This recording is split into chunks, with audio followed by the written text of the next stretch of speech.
It's the Rangers Journal night.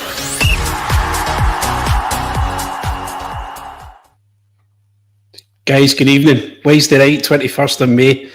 Everyone is sitting refreshing their phones constantly. If I had a quid for every time I'd done it, I'd be a very rich man. I'm joined tonight by Ross and Dave. How are you two guys? Ross, you first, mate. Aye, well, good, mate. All good. I'm glad we're at a stage where data in your phone is it's not as expensive as it used to be, when you had to pay like 50 pence every time you refresh a page on the old flip phones, and it costs us a fortune because we'd all be pratted. But nah, I'm good. How's you? Do fine, mate. Do fine. I saying that, I think I got to Turkey once about 15 years ago. I turned my phone on and it cost me 80 quid. Just all the stuff that basically just rammed into my phone with updates and background stuff, and I read an email and it cost about 50 quid or something. So modern day now. You moonlighting as that ex-health secretary we had, are you, Ryan? No, not at all, mate, not at all. Family holiday at the time. So how are you keeping, Dave? Doing all right, mate? Yeah, I'm good. Minor tech issue before the pod, so hopefully the pod itself's more successful than my office move. But apart from that, I'm grand. Doing well, mate. Doing well. Well, listen, we're here to talk about Steven Gerrard tonight. The much maligned Steven Gerrard, the guy that is splitting the camp massively. I've seen people, it's going to be interesting if he comes in. And I think if we remember back, not so long ago, there was a certain guy that came back across the city and he split the camp over the road. And obviously he's well thought of now. So I don't know if we want to draw reference to that, but similar circumstances have happened in Glasgow in the last not too distant future. So we'll wait and see of it. So listen, before we go into, we've got some slides here that have been kindly prepared by Doug. So what's the kind of nitty gritty of it? Ross, you go first, mate. Yes or no? No. Simple. Not for me. No, I think the club needs to be taken in a different direction than going back to, a manager that we had 4 years ago. Dave? Scotty's probably going to sack us by the end of this pod, but I'm with Ross. One thing I do want to make clear, it'll be very obvious through this pod that I am absolutely not in favour of Steven Gerrard coming back.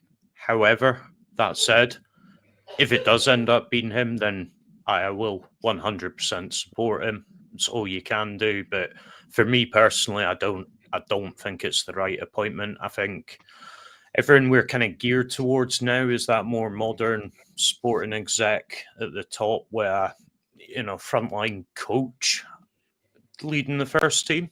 And for me, Gerrard is more your kind of old school manager figurehead rather than that seasoned coach. We saw from his first spell that he leaned a lot on Michael Beale for the coaching, and that's going to be what's expected of him this time. So for me, no, but I don't get a say, do I? Sure. Well, I kind of am in favour of it. Of all the candidates that have been brought before us, I'd be terrified if somebody like Russell Martin or Sean Dyche get in. There's Rob Edwards, one that's been mentioned as well. So these names don't excite me. The names of Gerrard and Ancelotti do. So we're down to hopefully the final two with them, and I'd be equally happy with either one of them. I don't think either of them come without risk, but if you're looking for the safer pair of hands, so I would probably, if you asked me to choose between Ancelotti and Gerrard, I would probably say Gerrard. And I'm probably going to do my best here to convince you that I'm going to go through some slides, and hopefully by the end of it, my powers of persuasion, the two of you will be leaving and you'll be digging your Stevie G cardboard cutout out the back of the shed and putting the scarf back around it and dreaming of 50s. All right. So we'll go through some slides. Doug's obviously done a fantastic job, so we'll appreciate Doug again pulling out the goods for us here. So I'm just going to show you here, right? This is the squad that Gerrard took on, right? And this will give most of the guys watching this PTSD. There's still some familiar names in there, guys that had good careers and bad careers, but you have a look at that, just go through it, and some of these guys should never have been near the club. All right. So you're just, there's guys like Cardozo obviously went on and had not a bad career. Ross McCrory's obviously still doing well down south at Bristol City, but you look at guys like Russell Martin, was awful. I'd never had Danny Wilson back at Ibrox. I thought he'd done well to get his move. Ryan Jack, had a decent career with us as well. Greg Docherty, maybe one we didn't sell. Josh Windass has went on, had a decent career. He found his level at Championship and down in England. But then you get Sean Goss, Nico Crancher came, and it looked like a guy had eaten Nico Crancher. No offence when he got here. Joe Dodu as well, Jason Cummins, Herrera, guys in here. So this was the toolbox that Gerrard picked up on the back of Caixinha. You remember the season before, Caixinha get bagged rapidly in October on the back of the Progress Niederkorn side of things. And then he was back, I think it was the 24th of October, if memory serves me correct, round, but then he was the shortest manager in Rangers history at that point. We then had Graham Murray, and I'm not doing the Murray before Mitch asked me to. We had Graham Murray. Brian. He's a Murray. Not tonight. But we then had Graham Murray, and he was probably one of the only caretaker managers in the history of football ever to be sacked. It was that bad. And Jimmy Nicholl took over for the last month to see now. There's Mark. Come on. How you getting on, Mark? I'm good. Sorry, I'm late. Don't worry, mate. Your sound's not particularly great, mate. See if you work on your sound for us. Right, okay, right. At the moment, how's that? Any better? That's perfect now, mate. Thank you. Great. So, you can see there the toolbox. Ross, I'll come to you first of all. I know what you're going to tell me. What's your opinion on that? Looking back, it's shambolic. It is. We talk about Rangers recruitment at the moment and how poor it's been, but that's disgraceful. Don't get me wrong. There's the right ideas with some of the players. I actually thought at the time some of the players made sense. You know, we liked Ross McCrory coming through. He looked like the next kind of guy that could come through the Rangers academy. I liked the signing of Bruno Alves. To be honest with you, I thought that made sense, especially when we signed Fabio Cardoso from Portugal. It was a guy that could, you know, that's somebody that Cardoso would look up to a lot with Alves. It never worked out. Alves didn't want to be here. Cardoso couldn't deal with the physicality. Greg Docherty, we liked, but I think we learned that Gerrard maybe just couldn't grasp the way he wanted to play football. You know, we don't really know. He's still making a good career for himself down south. But the rest of them, you know, Crancher, I loved Crancher as a player on Match of the Day 15 years ago when he was at Tottenham, when he was at Portsmouth, top player. But when we got him, he was just, his knees were made of rice paper. Do you know what I mean? It was really, really bad. But there was a few there that we could see potential in. Ryan Jack had come in on a free from Aberdeen in the summer. There was potential there, but again, injuries. Morelos, I think he was the one that really got us all excited. He was the one that we kind of like, we can work with him. He's got all the raw attributes to get better. And obviously, over the spell that we'll talk about, we've seen the best and the worst of Alfredo Morelos, but the rest of them really bad. Really, it's disastrous recruitment for Rangers. Yeah, Dave, what's your opinion on that squad? Do you think that squad was ever anywhere near acceptable? Also, a championship challenging team. So I'm kind of mixed on this, to be honest, right? And I'll tell you why. So if you look at those players, we're assessing it as in, is this a Rangers team? Now, the answer to that is quite clearly no. Most of them players shouldn't have been anywhere near a Rangers team. That said, right, I keep hearing this about how Gerrard took on a bin fire.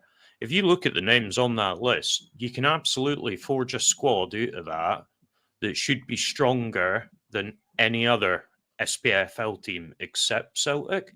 Now, set them aside for a minute. The biggest issue we had was consistency against what most of us would term the dross. There's a team in there that can beat most of those dross. It's better than, you know, a St Johnstone or a Dundee or any of these teams. So is it a Rangers team? No. Is it good enough to get consistent results against the rest? Yeah, it probably should have been, to be honest. Finally, yourself, Mark, what's your thoughts on that squad? I see. So I take it. Sorry, I was obviously late. So I take it that's the squad before. This is the squad that Gerrard. This is basically the bag of squad he inherited. Yes, this is what he was asked. This was what he was asked to work with when he took the job on. And you wonder why it took us 3 years to be challenging. Yep. I think Cardoso was maybe 2 or 3 years too early. I think he was too young, but he went on to have a decent career, in fairness to Cardoso. Went on to play with, I think he went to Porto, I believe, and done quite well. But a lot of them shouldn't have been anywhere near the first team. That's my opinion. Obviously, everybody's got different opinions. Hiera, nah, man.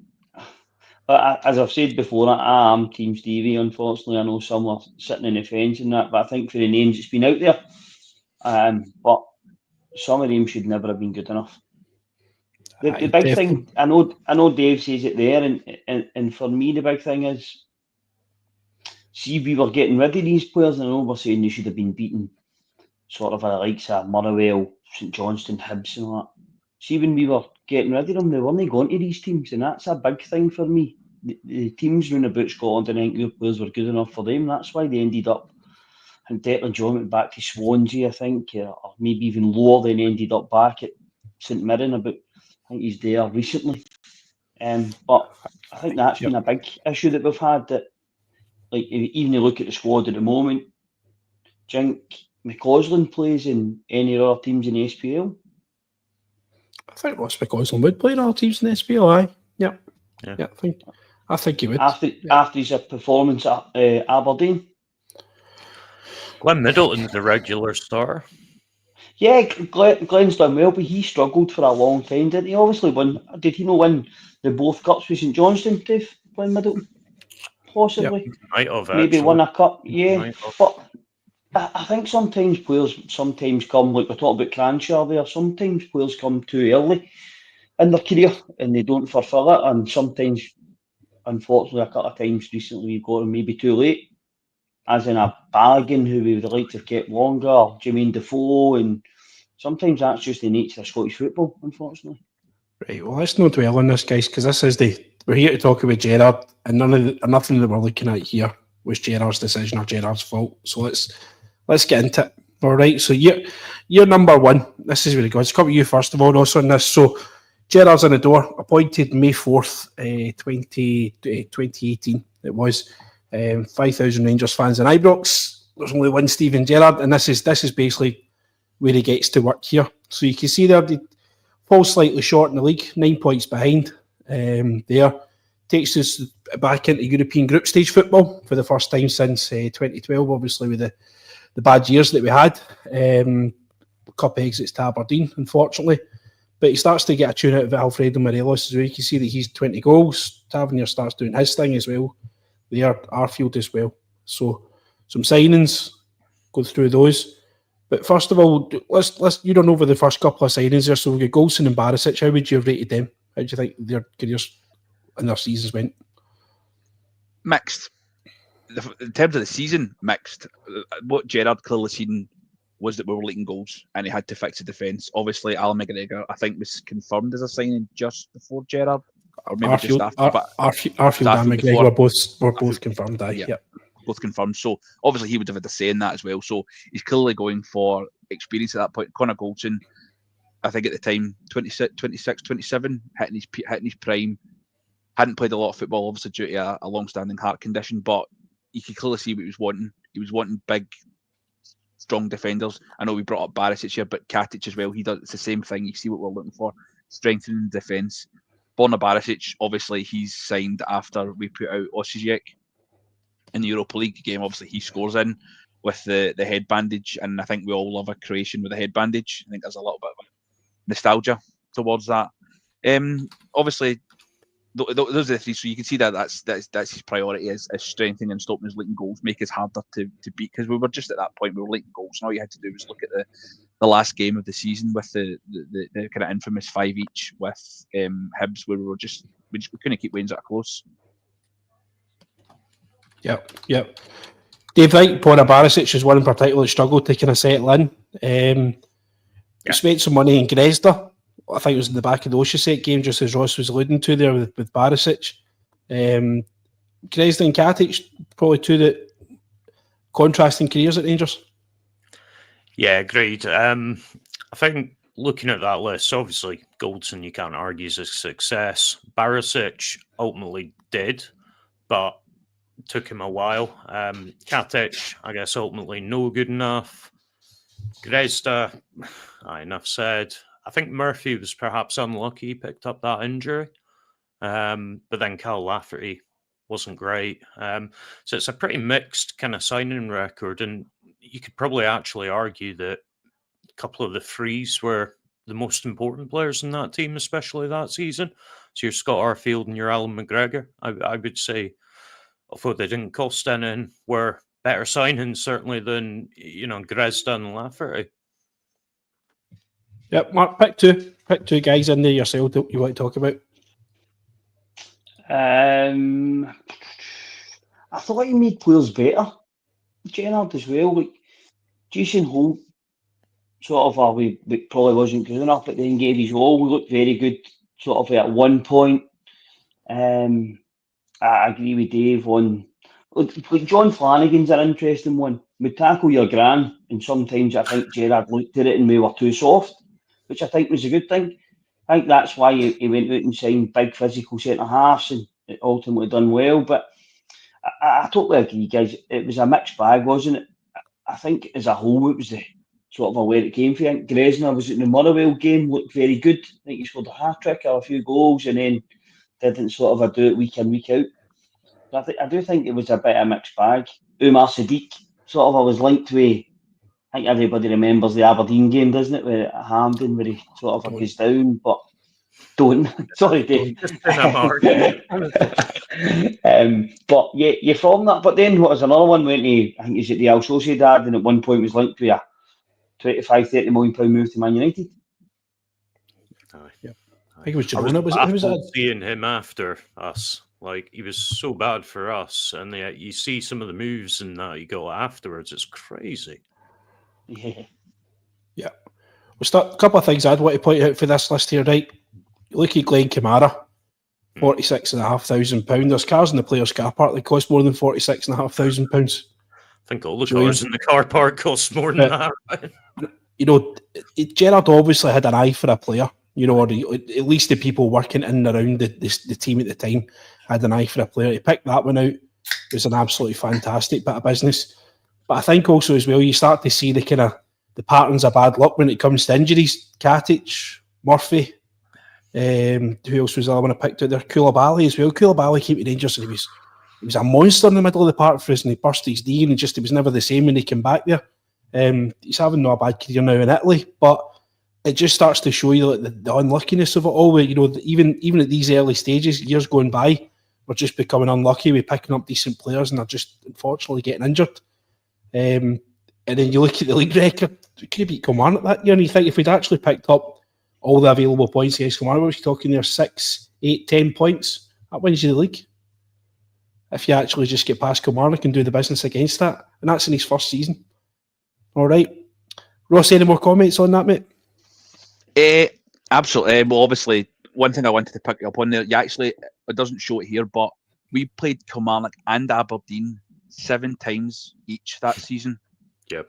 Including, because obviously we played Aberdeen in the Cup twice. The Scottish Cup, there was a replay. I think we drew nothing each with them in the first game, and it went to a replay and we get beat.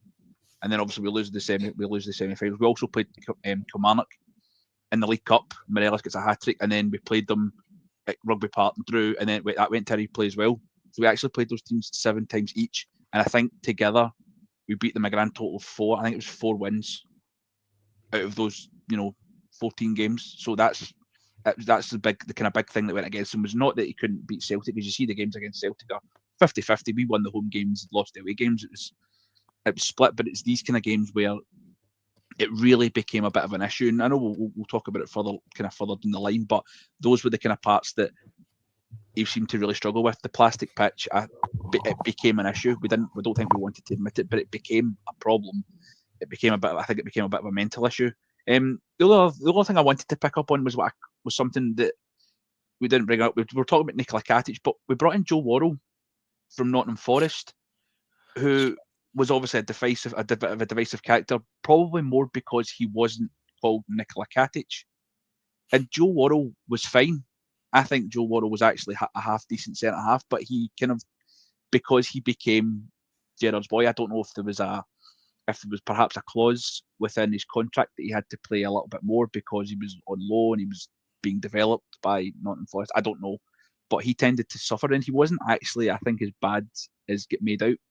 more so based on one event at Rugby Park where he makes a bit of a hash of it. One thing a player is actually I think it's not there is Gareth McCauley. We brought in Gareth McCauley as well from West Brom on a free. Maybe the next season. No, I think it's this season because he plays at Tynecastle. Yeah, it's this season. Okay. So he actually brings in 4 brand new centre halves. At this point, he brings in Golson, Katic, Worrell, and Barisic. So you can see that obviously the aim of the game there is to tighten up the defence. But like I say, you can see that the thing that's really disappointing is the results against Kilmarnock and Aberdeen. And like you say, if you even turn 2 of those Kilmarnock wins, the 2 Kilmarnock losses into wins, and one of the losses against Aberdeen into a win, you're in with a shout of winning the league. Do you know what I mean? Yep. Dave, anything else? So for me, I think especially likes of the Kilmarnock, the Aberdeen, the Hibs games, that kind of sums up everything that was wrong for me in this period of Gerrard's. If you look at his average points per game, right, I think it's something like 2.15 as opposed to Phil Clement's 2.09. And ultimately that works out round about 82, 83 points. So across his entire time, right, he was getting around that benchmark.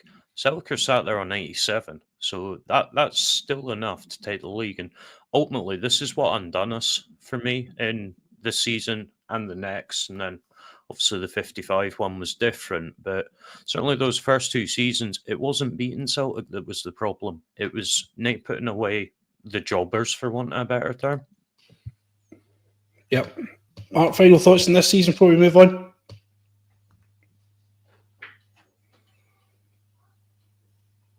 You're on mute, mate. pal. You're on mute, pal. Sorry, guys. I would be interested to know how many of the games were after European and the first time we'd actually played European football. Did Gerrard get in his first season to Europe? It's on the right-hand side here, mate. Group stage football in Europa League.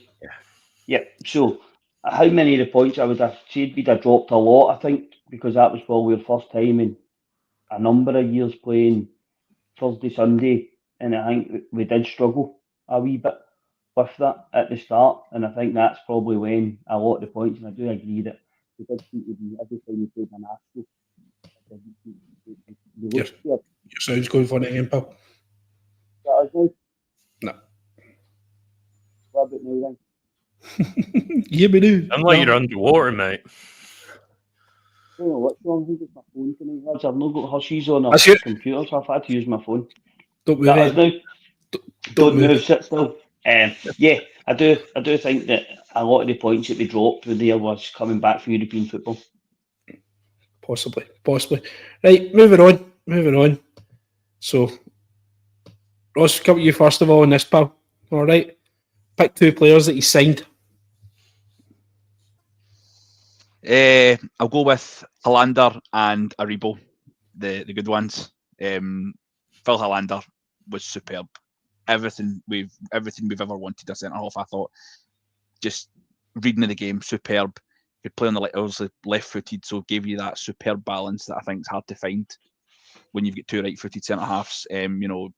Strong in the air. The only issue he had obviously was he was a bit injury prone, especially in his kind of later years at Rangers. £2.5 million, £2.8 million on a Swedish centre half for Italy. It's an absolute steal. If you ask me, I thought he was brilliant. And then Joe Aribo, just silk feet.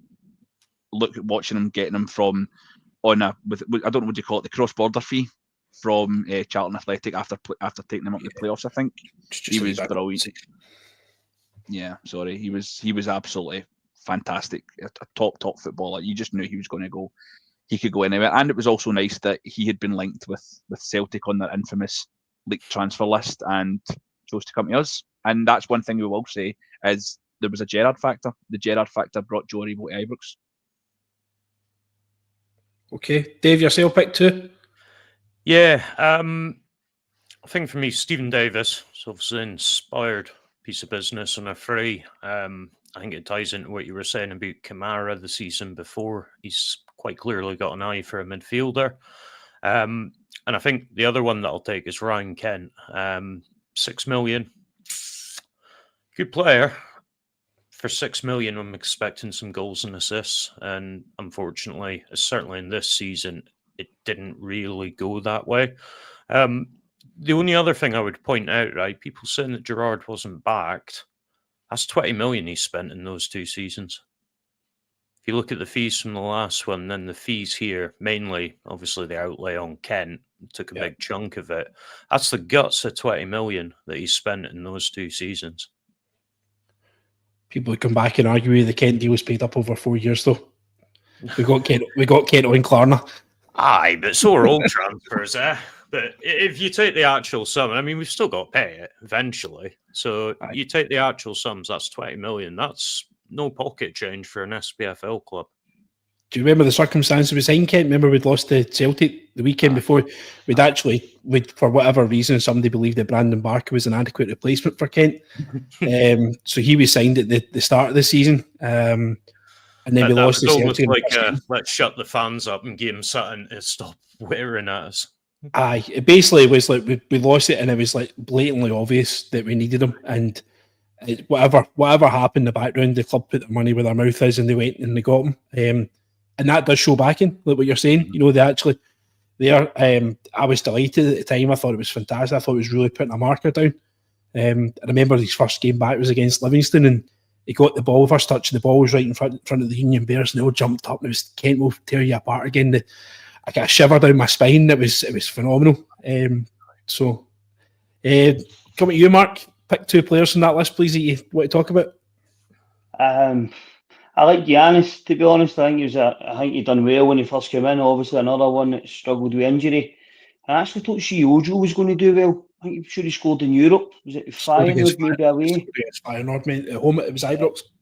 Ibrox, yeah, he looked as so big, powerful, looked as though he was going to be big and stocky, and then sort of fizzled out, didn't it, with him? But if you look at the rest of that list, the boys we've missed off, that's pretty poor, isn't it?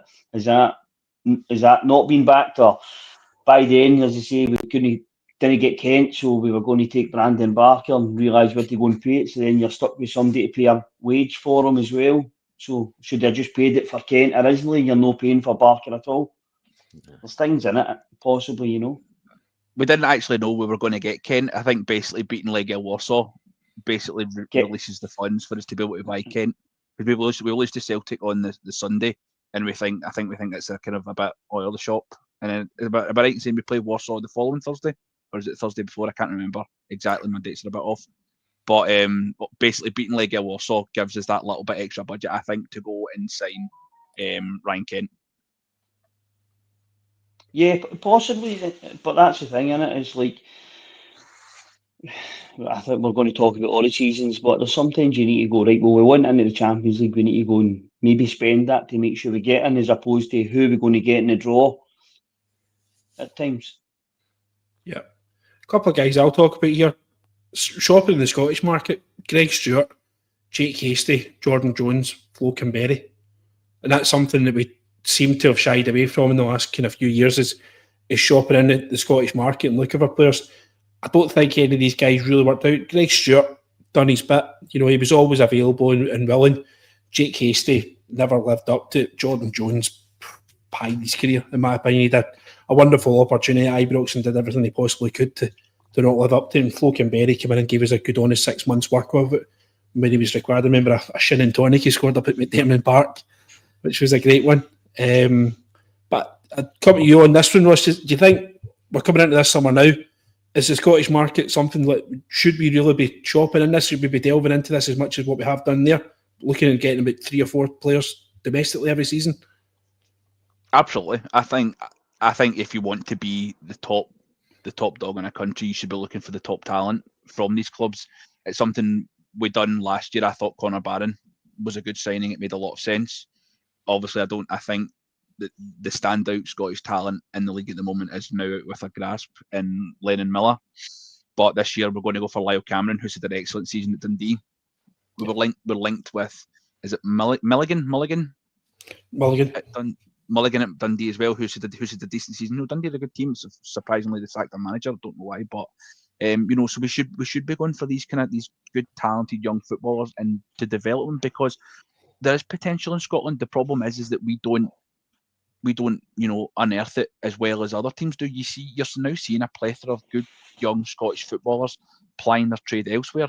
We missed out on Gilmore for probably more financial reasons at the state we were in, but you're seeing Ferguson, Gilmore, we've seen Hickey in the past, Doig, all ply their trade in one of the top leagues in the world. So it's there, but we need to be smarter and not just always think that a foreign name or a bigger transfer fee automatically makes them better for Rangers and for playing in Scotland for Rangers. We'll probably put ourselves in a situation now where if opportunities come up to go abroad, they're probably young guys in Scotland now probably rather go abroad and come to Rangers. It's more appealing. And it's an awful situation that they put themselves in, because you're now looking and saying, right, I don't want to go to Rangers because I don't believe the opportunity will be there, but I'm willing to go and play my trade in foreign lands and in unknown waters to actually try and do this. It's a shame, because we always used to get, the best players domestically, even from a young age. So it's a shame. Dave, I'll come to you. There's a glaringly obvious red cross down next to the word Hamilton. A cold February night. I think we lost 1-0, if I remember correctly, just prior to lockdown. Do you think COVID saved Gerrard's job that season? 100%, mate. You must have been reading the group chat, because I think I've said it in there a few times. I honestly think, yeah, that's it. No, I honestly think if it wasn't for COVID, we would have chased him as a fan base. There was already calls for it before that game. And see, to be honest, you could even hear it in his interviews. He had zero clue how to fix it. And it was patently obvious. Even he was coming out and saying, I don't get it. It's not what we work on in training. It's not how they show in training. And yet the players would rock up and put in performances like that Hamilton game. So I genuinely think if that had gone on another month, we as fans would probably have chased him and the board would have acted. Now, ultimately, that would have been the wrong decision, as we know with hindsight. But at the time, I don't think there's any argument at all, to be honest. Yeah. Well, there's another wee thing. We were inches away from silverware in that season, the League Cup final, I remember. Apart from a world-class goalkeeping performance, and you can't argue the fact that it was, how close were we to winning their first silverware for a long time that season? Upper level silverware, I shouldn't, top level silverware. Yeah, obviously that'll be the Julian offside goal. Mm-hmm. I was at another honest mistake. That's correct. All right. It's not like us to lose that final by a ref decision, eh? No. What I do, I remember Ryan Jack talking about that game after it, and I think he said Morelos went AWOL for 3 days during training. I think that had a big factor in it. I thought that day, even though we lost that day, I thought that was the day where I think a lot of people did believe that the tide was turning, and we sort of we were at them. We were scared for a few years of Celtic, I believe. But that year I thought, right, we can go and do this. It was building blocks. I know we still didn't get it all right, and look, we could go and sign 15 players each transfer window. How many will be a success? And that is down to sometimes football or luck or injuries, shape, whatever you want to do it. But I did think in that where for large parts of that game, but as I say, once again, because if you think about it, we miss a penalty and you get a man sent off, but if you don't get an offside goal and that, you're going to extra time, 11v10. I'm sure the weather was terrible that day as well, and you end up going and probably win that game. But ultimately, it was an offside goal that went and won it for Celtic. My thing about it is what kind of bounce would the players have got in the back of that? Beating them, lifting the trophy. How would that have turned our season around? Did that loss shape our season? Ross, finally, just last few questions on this season. You see there's an asterisk at the very bottom there. Obviously, everyone knew that this was the COVID season that was stopped.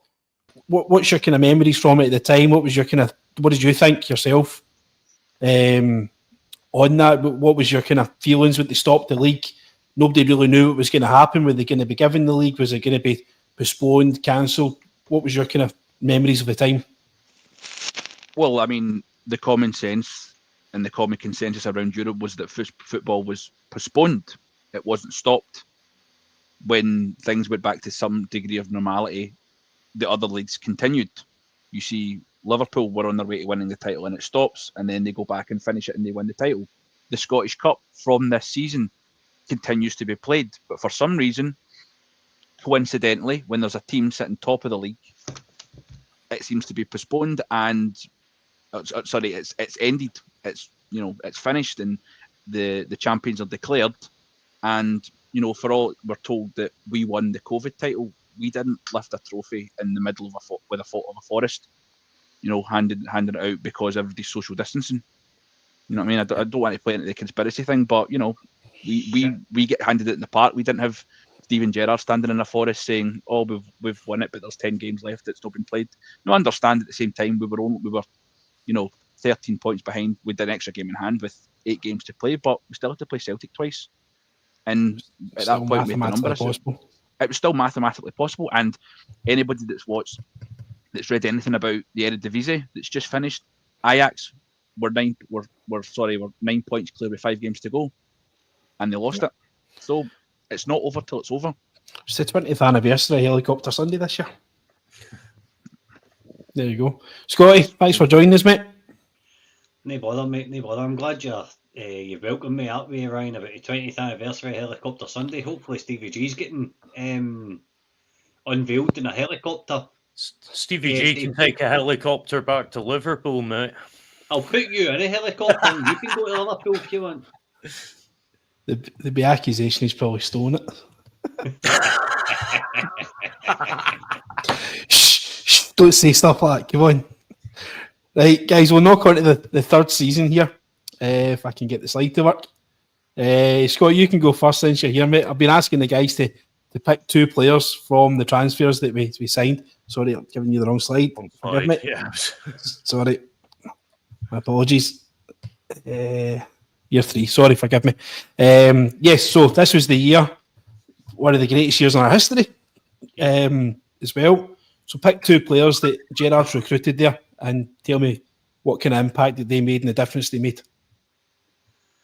Jermaine Defoe is one, but I think he was there already kind of in the January, wasn't he? Yeah, we signed him in the winter before. It was a loan and exactly. then signed, wasn't it? I would say Jermaine Defoe and Calvin Bassey. Obviously, Calvin Bassey sticks out with a sore thumb. Balogun would kind of be my third choice, but in terms of Defoe, you've got that element of we're missing an experienced striker just now. You're missing somebody that can pull your forwards together and say, can I take charge of the striking department, if that makes any sense. I don't trust Cyril Dessers with that title. No, I'm not being against. He's just one top goal scorer and all that kind of stuff. Fair play to him, but in terms of Jamie Vardy, I wouldn't mind somebody of that ilk in, Ryan, to be honest with you, in terms of coming in, telling folk how it should be done. Yep. Just a bit of attitude, a bit of gallousness, a bit of swagger. Yep. Dave, I think you were next on the list here, mate, so I'm shuffling everybody about here on the stage. Full house tonight. Dave, just before I come to you, just want to point out there's over 1,000 people watching here. If you haven't liked and subscribed to the channel, please do so. We're available on X, Facebook, and also YouTube. Love to have you. Obviously, a massive summer coming up. Lots of things to look forward to, and we'll put a lot of previous content on as well. That all our stuff's on YouTube there. So if you wouldn't mind giving us a wee like and subscribe, helps the channel no end. Thank you. Dave, 2 players, please. So I'm going to take top one first, Kamara Roof. For me, that was a really exciting signing. I know there was concerns about his injury record, but you look at his goal scoring record prior to coming to us, that was a really exciting signing for me. And again, it almost felt kind of signing him and Defoe, it was that statement of intent as well again. So Kamara Roof for me, and Yanis Hadji, I think he made sense. He came in on a 6-month loan initially, had a pretty good spell. Obviously got that vital goal in the Europa League game against Braga. I think 3 million. The one thing that disappoints me with Hadji, and it's not even football related, is I'd expect us to make more of him commercially.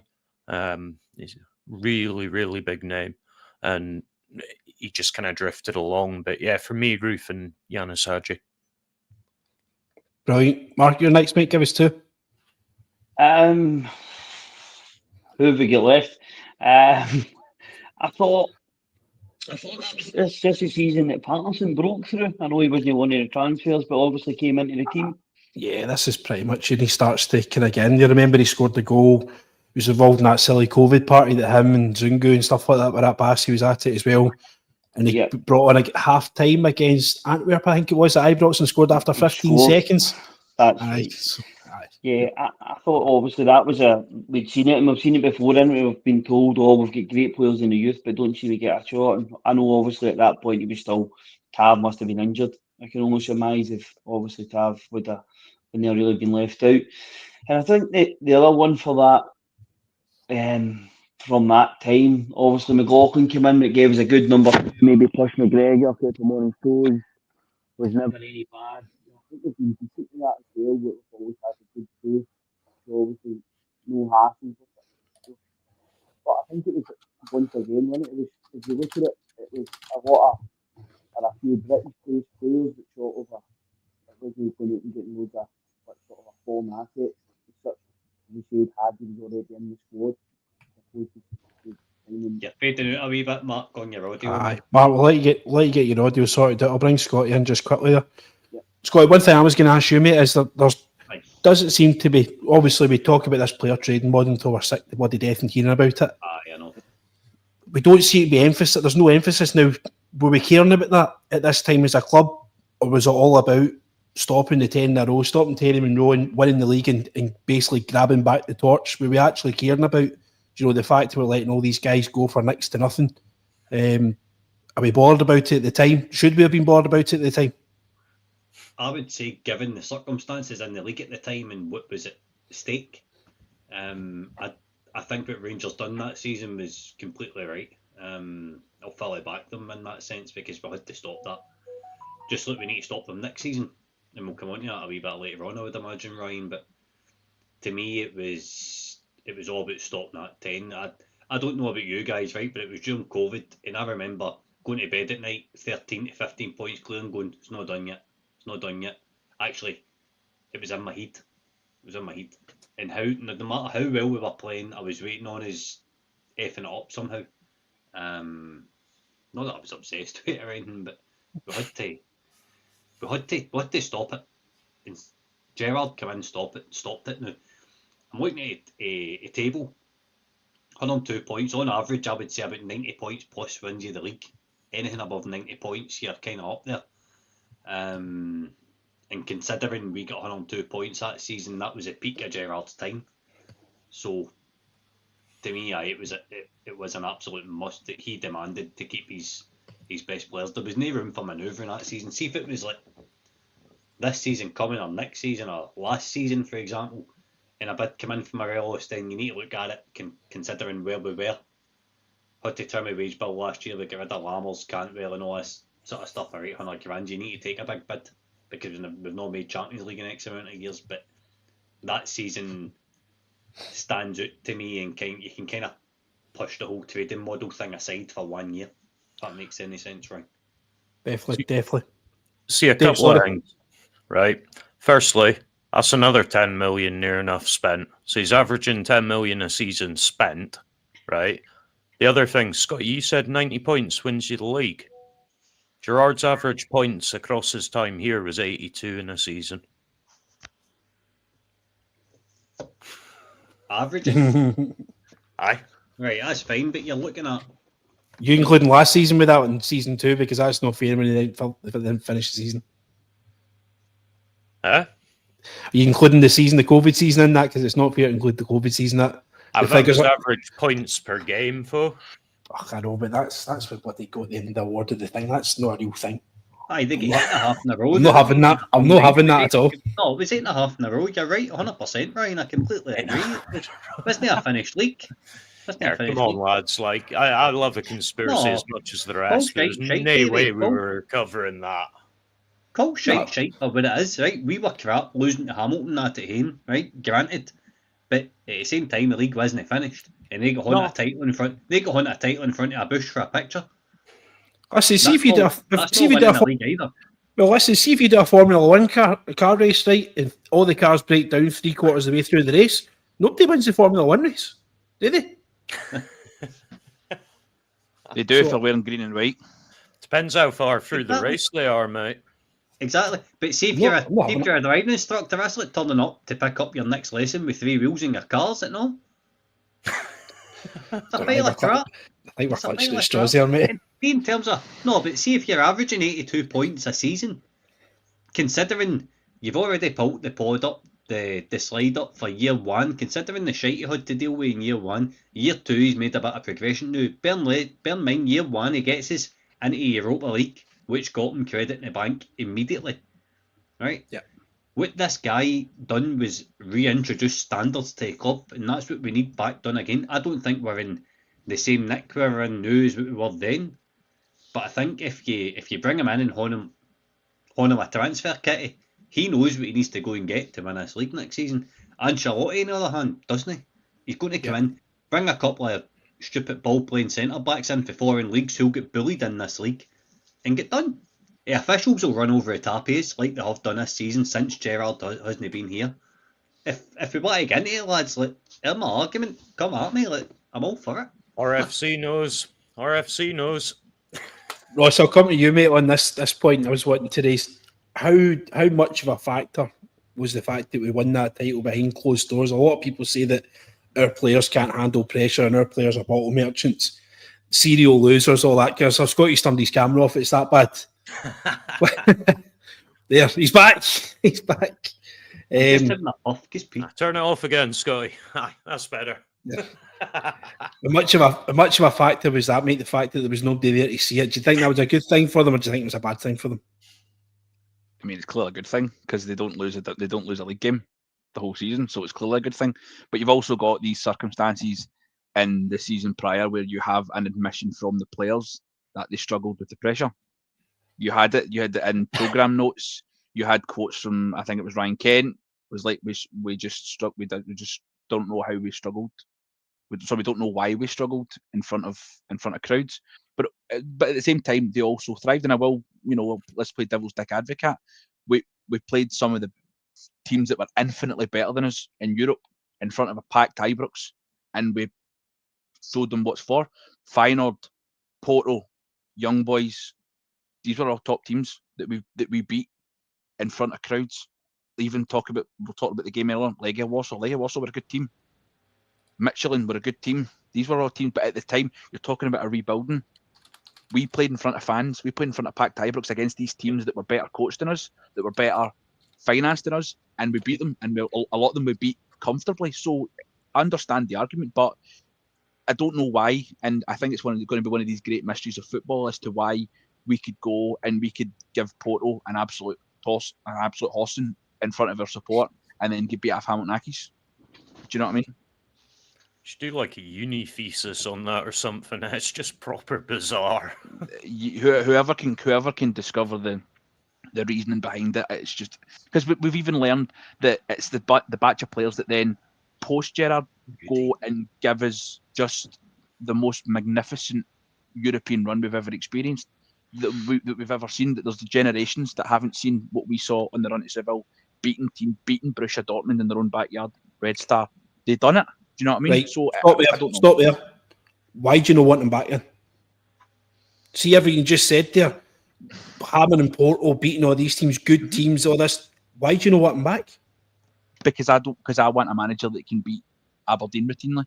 Because we can't beat Aberdeen routinely. Well, I want a manager. Look at that. But this has been proven. What he'll be able to do that. No, Clement got decent results against decent teams. We still backed him. You've asked me a point. Queen's Park being a prime example, you fucking moron. Come on. Behave yourself. Europe, Scotty, keep your hair on. Jesus Christ. I think I'm doing all right. You look at you compared to me. I'm doing the best at the I'll not moment. have lack of fair slander on this podcast. Gorgeous head of hair there, Ryan. Doing all right. Put it this way, Ryan, I'll come to you with this right quickly.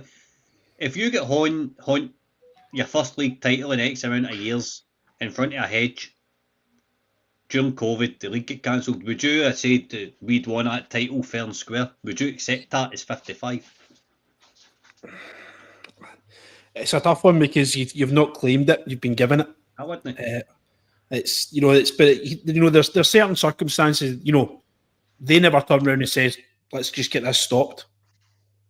We're not comfortable taking this. We want it to just stop and just void the season. So there's certain there, but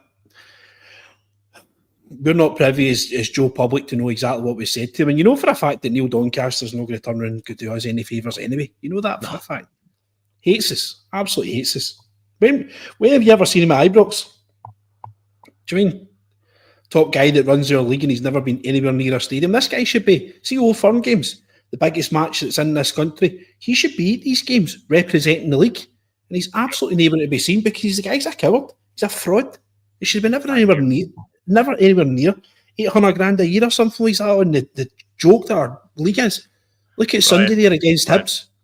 See, to be fair, we wouldn't agree on Gerrard, but I think every single one of us can agree that guy is nothing but a waste of space. He's a tool. Useless. I don't care if that gets clipped and gets sent to his lawyer. I don't care. You're getting a guy that does none 400 grand a year, but you won't put in goal line technology. You know what I mean? There you go. But you'll not put in goal line technology and proper, ways to get the correct results in your football matches. You'd rather be time and energy arguing with Dougie Park over a bloody car sponsorship and actually improve the game. Everyone wants the league expanded, so there's him trying to reduce it. No. We know why they spoke about that week, didn't we? Anyway, so right, we're 51 minutes in. Let's start thinking about bringing this in here. Another kind slot from Doug here. This is the squad that he left us, right? Look at the difference of that squad compared to the squad that he took on. And somebody tell me that guy did a bad job, please. What, Ross Wilson? No, Gerrard. I mean, Gerrard's played. Look at Scotty's face; he's raging. But look at the squad. Look at the squad that's developed. Look at the value of the squad and the amount of winners that are in that team compared to the amount of losers. No, Dave, come back in. Why would I be raging at him leaving us with that squad? He left us top of the league after winning a league title. Aye, Ross Wilson did. Ross Wilson did. Who's the one that knows what it takes to win a league? Was it Gerrard or was it Ross Wilson? Ross Wilson was too busy. Who are the players signing for Ross Wilson? Or are they signing for Steven Gerrard? Exactly. Signing for Rangers, mate. Well, neither of them. Rangers. Here, you can't argue it's a better squad, right? But again, he's put 30 million into that. He should have a better bloody squad for 30 million. But 30 million's an average budget for a manager with their resources. Consider we're pulling £25 million a year in season ticket money alone.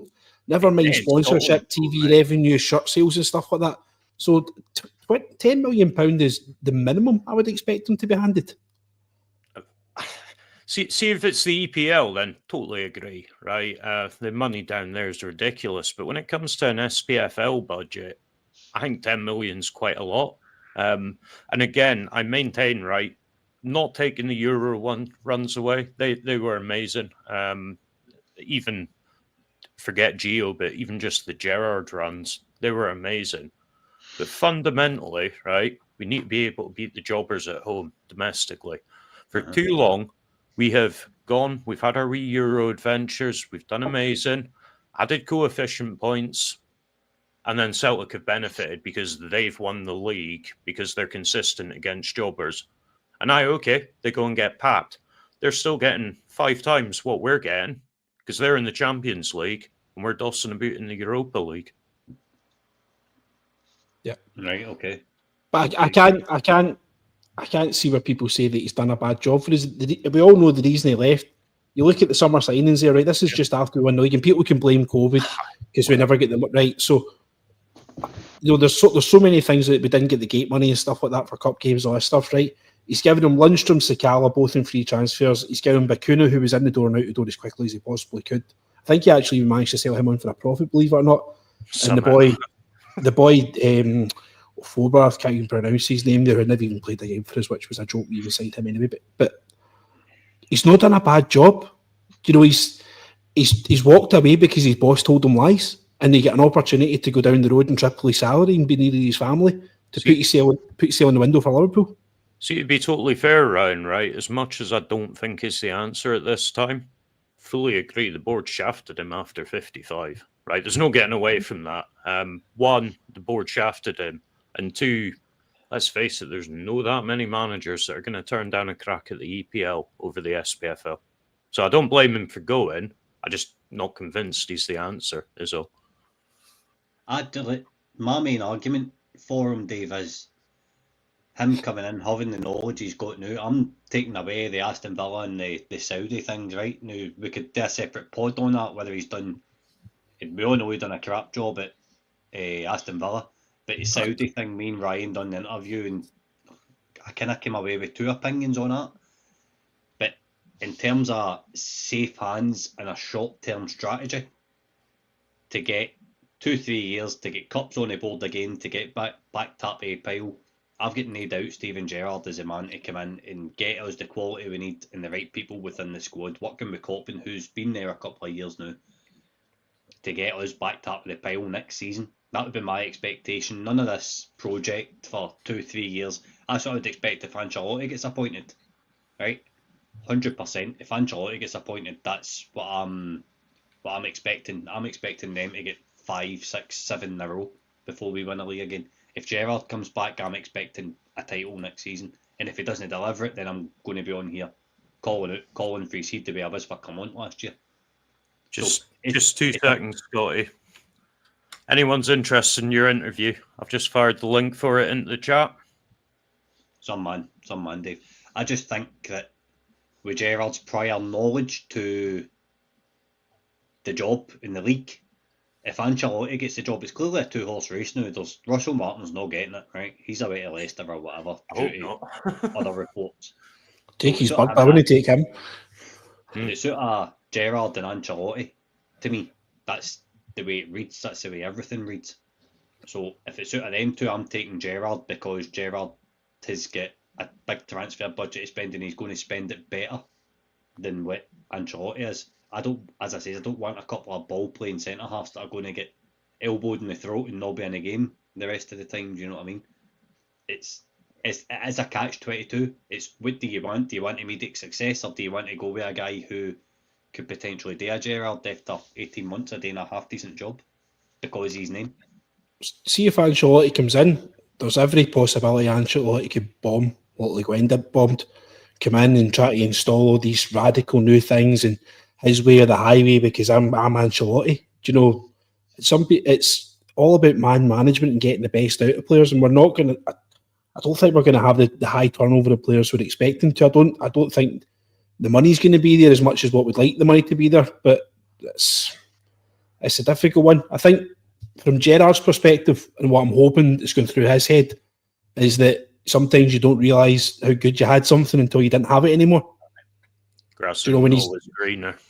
When he's out in Saudi Arabia and he's sitting there in a bloody horrible park and there's 1,000 people standing watching a game, and I remember I used to be the manager of Rangers and there were 55,000 people screaming my name and I couldn't walk down the street without somebody wanting to talk to me. I was, somebody. Now I'm just a wee guy out here and nobody knows me.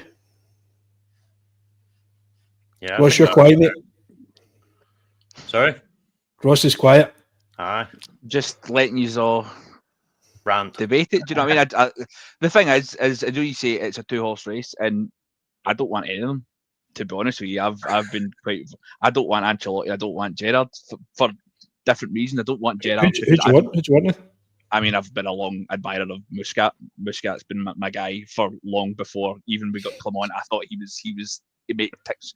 I've always been of the opinion that we need a manager. We're not going to get a manager that ticks every box. Mm-hmm. But we need one that ticks the most boxes, and I think he ticks the most boxes for what we need currently in a manager. However, we're now at a stage where it's a 50-50 choice. I think we're all in agreement that it's clearly going to be one or the other. It's either going to be David Ancelotti or Steven Gerrard. If you're giving me that choice, I would go with Gerrard.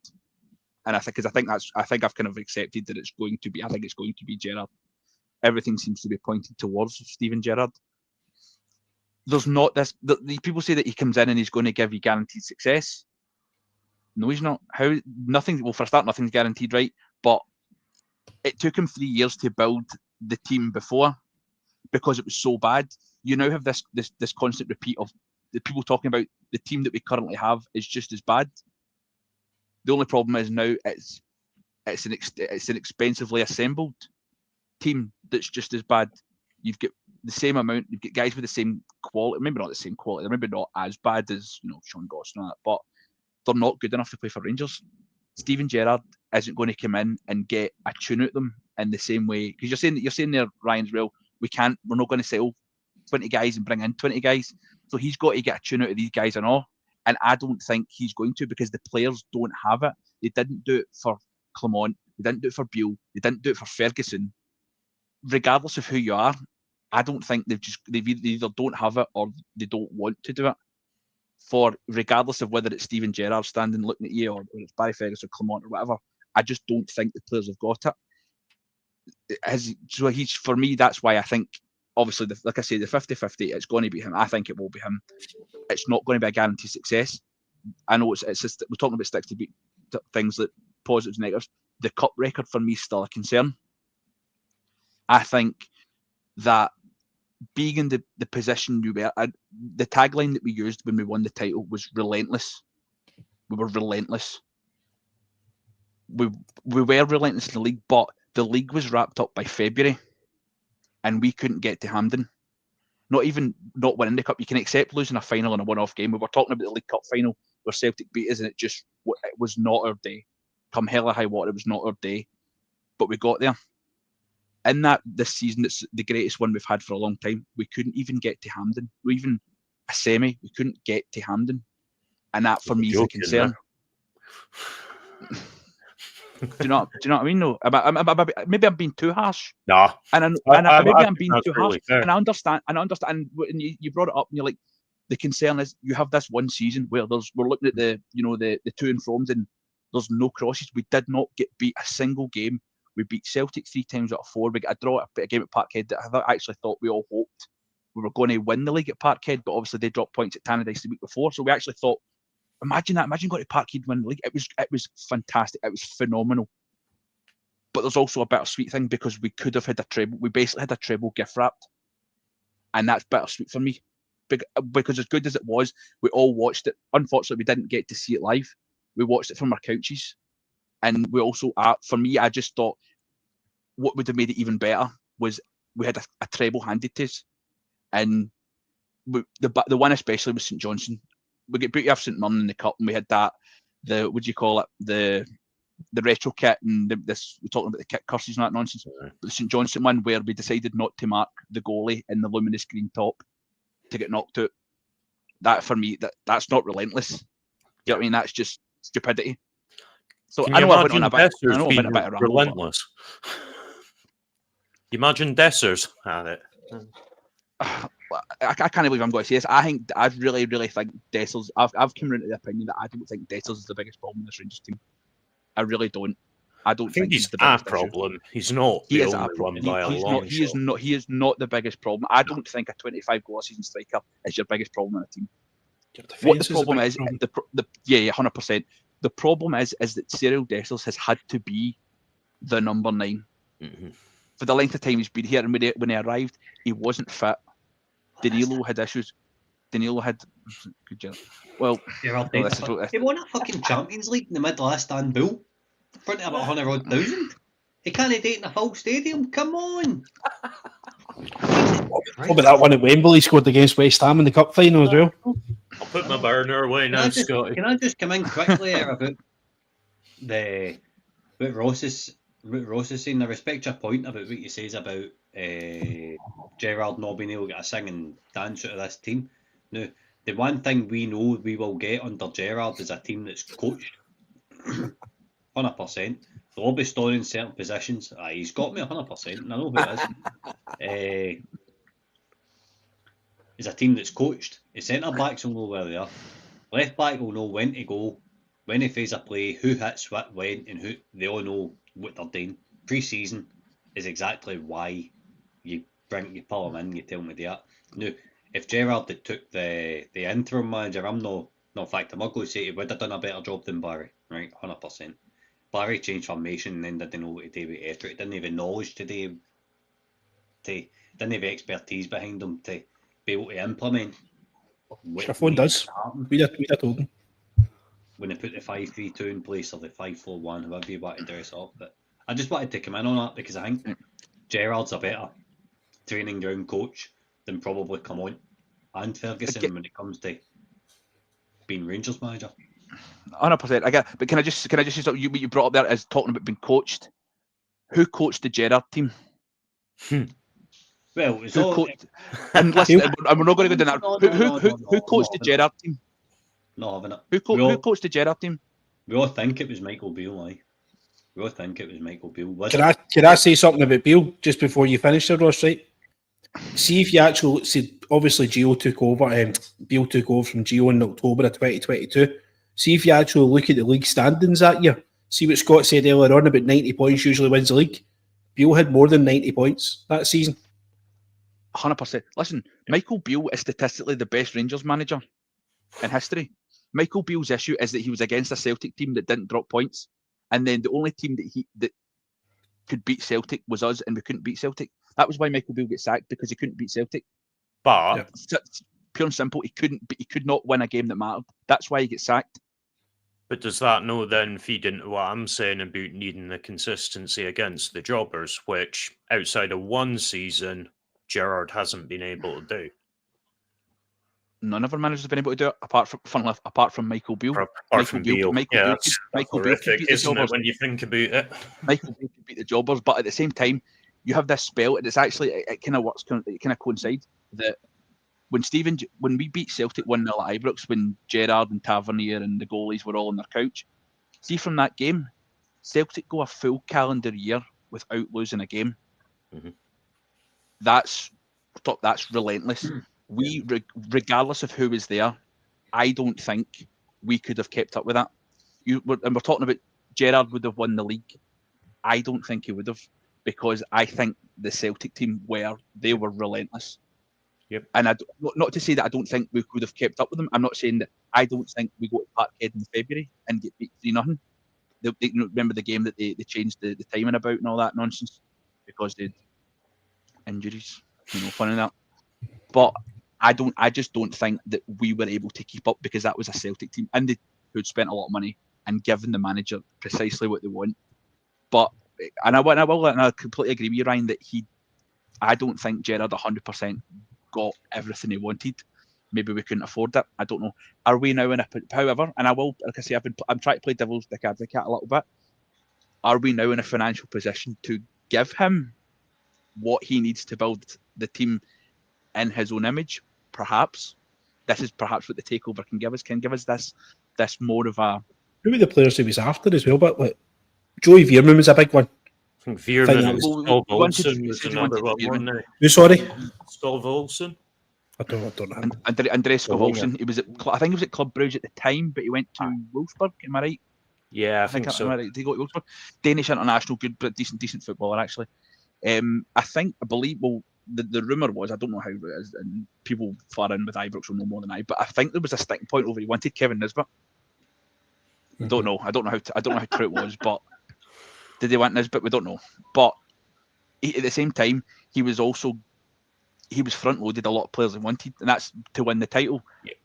But he was given Roof. He got to keep Defoe. He got to keep Davis.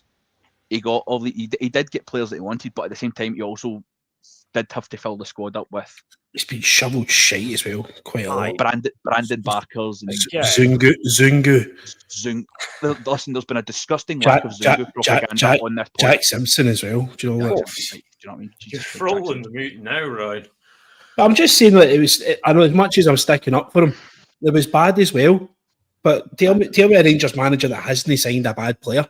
Do you know, even he's probably the last Rangers manager that's got more right than wrong, and I will give him that. I think since then there's been more wrongs than rights. Bear in mind Walter Smith saying Gary Bowen as well. Do you know, there's been some. Everyone's got their moments with it.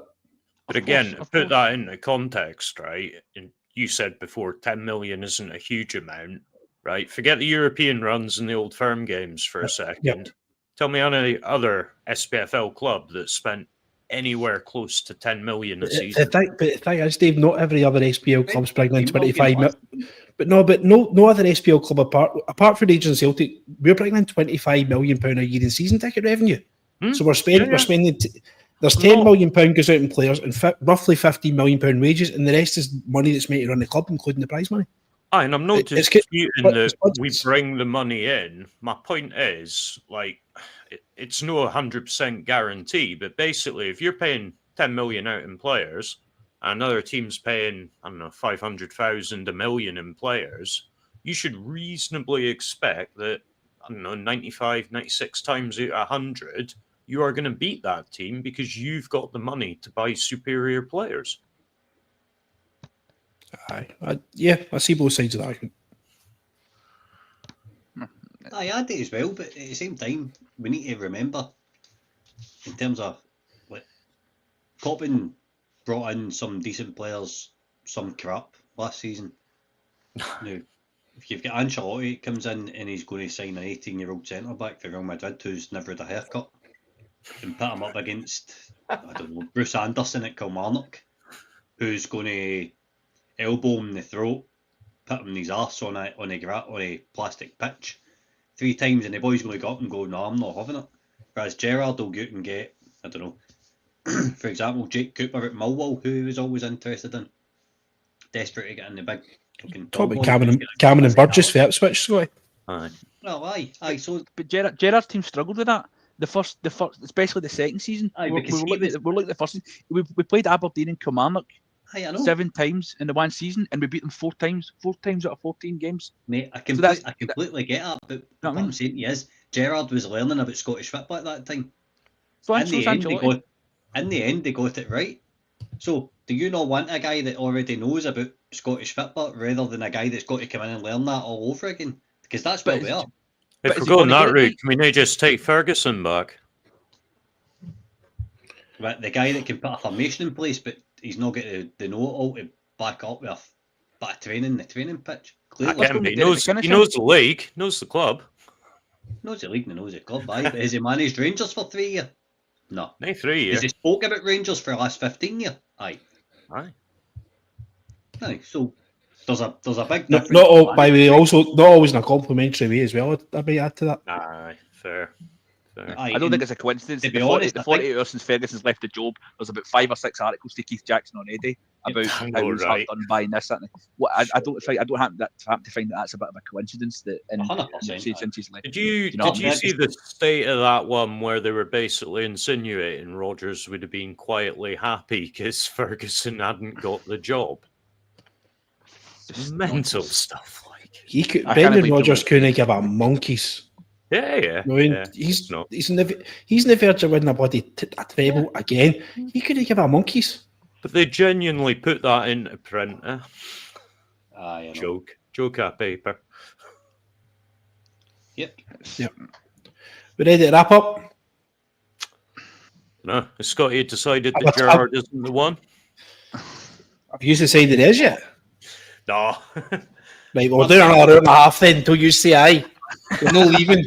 Extra time. All I'm saying is, right, see, in summary, in terms of the 2 candidates that's there, I would rather have Gerrard because he's prior knowledge of the league and he knows what it takes to win short term and perform in Europe. Whatever he's done since he's left, right, granted, good job, bad job, whatever. But in terms of immediate success, which is, I think, we would all agree is kind of what we're looking for this takeover, there's a better chance of Gerrard providing that than Ancelotti coming in, filling us up with a pile of Spaniard coaches, potentially doing a semi-decent job. I don't know what kind of job Ancelotti will do because he's never managed before. We're in the same position with Ancelotti as we were with Gerrard, but Gerrard's delivered 55 now. His 3rd season he got it. Fine, he should have had a treble, granted, 100%, but he didn't. He won his 55 and he had to start the league when he left. So I would just say that, aye, let's go. I think as well, guy. I think Ancelotti, if he came here and he done all right, which we would hope and we would expect him to do, he's going to be at the door the first phone call he gets from his agent. The job in Italy for you, AC Milan fancy you. He's put in a shot, be gone. So, But that's Rangers- all right.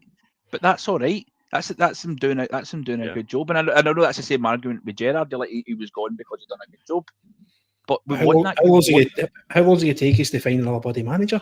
I think that's How long's what. it take- Well, we've gotten pretty That- good at finding managers every year. At this point, we've turned into about a pro at doing it.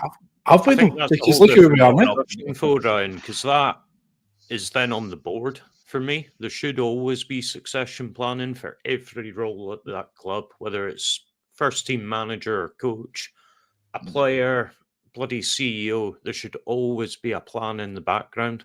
And for me, that's a whole different thing. That's the kind of stuff that I'm hoping that this takeover brings to us, and we start being run in a slightly more professional manner, I might say. But yeah, for me, I'm with Ross. If a manager's been poached away another job, it means they've done a good job, and that's not necessarily a bad thing. It'll hurt at the time, but ultimately, it's a sign that they've done well for me. You talk about succession. Sorry, Dave. Sorry, Ryan. Dave just said something there. Talk about succession plans. One thing I always found quite interesting is Steven Gerrard left, and we brought in Van Bronckhorst. The quote for Ross Wilson was something along the lines of, "We wanted to bring Van Bronckhorst in because this is the style of football that they play. They play similar. They play similar formations, and they maybe want to slightly change the way that." I'm guessing Man United are getting beat. 1-0. God, I can't believe I can't even just whatever. But they'll talk about succession plans. Gio came in because he played a similar style of football. I know he wanted to play slightly wider wingers as opposed to the two. Well, what do we call it, the Christmas tree formation? However you want to put that. He needs to. And I think we understand: is Gerrard going to come in and play the same way again? Are we going to continue to play the side to side football that was endemic of his time there? And in one season, it clicked. But I think there's been a little bit of revisionism about how many games did we watch where it was side to side, launch a ball in, just hope that Tav does something, or Kent does something, or Morelos does something, and when it works, it's brilliant. But when it doesn't, we've had 3 or 4 managers of playing the same way, and I think there needs to be a complete and utter revamp from top to bottom of how Rangers as a club identifies on the football park. And that's why I think we need to. That's why I've been a component of a more attacking manager. And there's a difference between being, progressive and attacking. Like Russell Martin's a progressive manager. I think he would actually do a half decent job here, but I don't think I think he's maybe not got the mentality to be the Rangers manager, because he's going to come under a hell of a lot of pressure, especially being the first one of a new era, if you want to call it that. The one thing I would say is that I think Steven Gerrard does have the mentality. He's got that. I don't know though if his football, if he's changed. I don't know. I've not seen any of his football in Saudi. I remember watching his Aston Villa team and getting a lot of, flashbacks to bad games at Rugby Park and Pittodrie of passing the ball around, lobbing crosses in, stick a 210s in, all this stuff. If we go back to that again, then it's just regressing for regressing's sake. If he comes in and he's willing to change and be more progressive and be more attacking, and understand that for 95% of the games in this league, you can relentlessly attack teams and it'll come off. You need to be on the front foot, because teams now aren't scared to play us. We're an absolute joke to some teams. Teams aren't afraid to come to Ibrox. This year, in the last 6 months alone, we've had Motherwell, St Mirren, Queen's Park, all Hibs, all come to Ibrox, play the same game plan, and it's not even been part of the bus. Queen's Park probably a little bit more, but teams don't come to Ibrox, part of the bus and nick a goal. They know they can play football against us and get a result, and that needs to change. We need to be aggressive and dominant and assertive in the football park. If Steven Gerrard does that, then we're absolutely on a winner. I don't know if he will, though. That's my problem. Right, dudes, we've been on long enough. Let's just come up for another 20 minutes, so we're well over our normal allocated time. But it's an important subject to talk about, and it's something that's very real that could happen in the next couple of days, that we could be realistically back in the situation where it's let's go 2.0. So, anything just before we go, guys? Scotty? No, not at all. Just see if you're watching over on Twitter just now. I think our viewers on Twitter are 1,160. Jump over onto our YouTube channel and like and subscribe and stick a notification bell on, because see, as soon as there's an appointment, we will be online. Yep. I might even do the Murty. You keep saying that. Still waiting for it. Not had any reason to do it. Nah, true. Cool. Right, Dave, anything before you go, mate? Assuming we can't say feck Debbie, so otherwise no, thanks. Right, no problem at all. Guys, every night is a Rangers journal night. Thanks all for tuning in. Speak to you again soon. Thank you.